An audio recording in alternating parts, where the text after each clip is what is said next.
Let's take a look at the start list for these girls.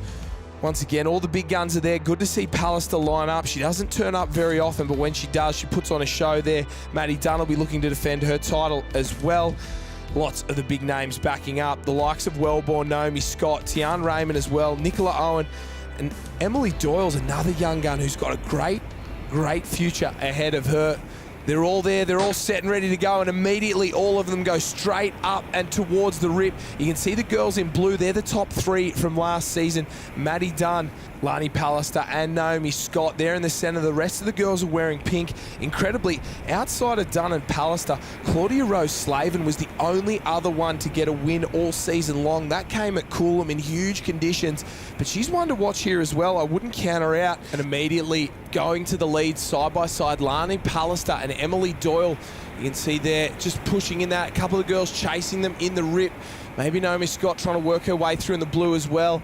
Harriet Brown deep in that rip, pushing very hard. Rose Slavin there as well with the Kurrawa cap on, trying her best to stay in that rip. And Lizzie Wellborn's done a good job on the far side as well, but pushing on the way out. Here comes Naomi Scott immediately trying to go to the lead, and Pallister's pushing as well. So side by side, second and third from last year. Maddie Dunn, our winner, you can see her in the blue back in 5th place. Well, Maddie Dunn trying to work her way through the pack, caught up in a little bit of the dirty water there, and Lani Pallister is going to work now as this girl hits that open water, Josh. As she gets into the clean water, no one is going to have the same ability and swimming speed.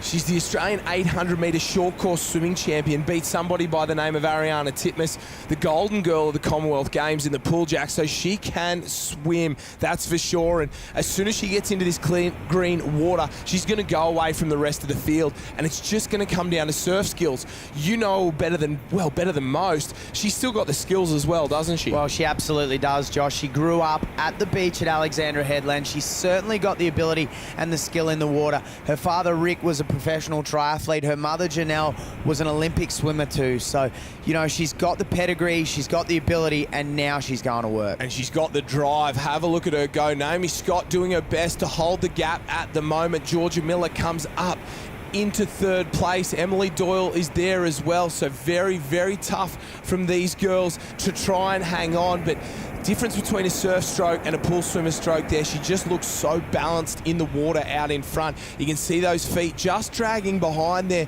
not too much power being put down, and that's the efficiency from a distance swimmer there. It's all upper body. There's waves out the back. Will she get onto this one? I don't think it's going to stand up. She'll try and push down it. She gets over the top of it. Oh, and just not enough there. Heartbreak for her, and just opens the door ever so slightly for the back markers. Well, Josh, nothing else coming through now. Could put Pallister in a hard position. There's a little lift. She may get a lift out of this, but certainly too full, and waves starting to build out the back, so potentially Pallister may get picked off. She's battered them into submission so far. This is the biggest lead she's had. Flips over to do some backstroke, and there's really nothing on offer here. The back markers aren't making a move. Still Scott, Georgia Miller there as well. Maybe Slavin pushing hard. Madison Lowe from Newport, don't count her out either. And Emily Doyle. So there's a couple of the Newport girls there in 4th and 5th, and it looks like Pallister's got one out of nowhere. Oh no, and she just drifts off the back of that one as well. So I thought she got a little wave. There'll be no doubting at all. She's going to pick this one up as well. Have to get it broken. Let's see the surf skills. Perfect body surfing from our leaders. The girls out the back, it looks like a Kurrawa cap, maybe a North Bondi one as well. There's definitely a Northcliffe or a Northcliffe pair on that, but Lani Pallister is leading out in front. She's put a masterclass of surf swimming on at the moment. Kai Hurst changed men's surf swimming forever. Lani Pallister might be doing the same for women. She stands up way too far in front, gets the job done, and it looks like Lizzie Wellborn's gone into 2nd place. Pallister is in red hot form. Well, at only 16 years of age, Josh, she is the future of women's swimming and women's surf racing. Unbelievable performance from Pallister. She's the champ. Rose Slavin gets there in 2nd place there, ahead of Brown. Lizzie Wellborn got herself a wave. It was close enough to be good enough. Georgia Miller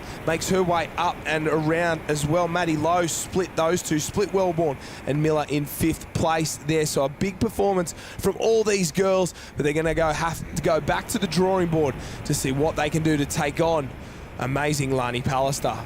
They keep rolling up and around. Naomi Scott, after sitting 2nd at the Cairns, Mother Nature has forced her a long way down the finishing page, Lani Pallister, maximum points, and get used to it, write it down, because you're going to see a hell of a lot more of it this summer in the Jolene female swim, that's for sure. Claudia Slavin from Kurrawa gets second, and then Harriet Brown gets the bronze. Let's hear from our champ and round one winner, Lani Pallister. All right, here we are at the finish line, the Jolyn Swimwear Ocean6, round one, I should say, and Lani Pallister. Now listen, if this was flat water, hands down, everyone would be backing you 100%. Surf elements, tough conditions. Yeah, definitely. I mean, I was coming in and I was watching the waves, and I had to do backstroke for a little bit because didn't want the wave to break on my back. But yeah, no, super stoked with that result. Hey, we talk about picking up broken waves as well. The wave that you picked up, it wasn't an easy wave at all to pick up and hold. No, it kind of half broke on my back, so I had to take a really big lung full of air and just pray for the best and hope that it picked me up on the way in. Now, Lani, you're an outstanding youngster coming through the ranks. You had a breakout year last year as well. What's your goals as a youngster in terms of pool swimming, but also ocean swimming for the next year or two? I think definitely for pool, I'd like to make the 2020 Olympics and hopefully 2019 World Champs next year, which would be an amazing breakout meet before leading into that 2020 trials. But I think definitely in surf, one of our ultimate goals is to be able to do what Grant Kenny did and win the double. Oh, outstanding. That's right, as a junior and also as a senior. And the last thing for the youngsters out there, the aspiring surf swimmers, the Jolene surf swimmers out there, how often do you train? How many swim sessions a week does Lani Pallister do? Everyone tells me I lie, but I only do 7, and that's more to do with the development, getting older and trying to keep building into it. But yeah, still 7. I'm only going 40K a week, 40, 50.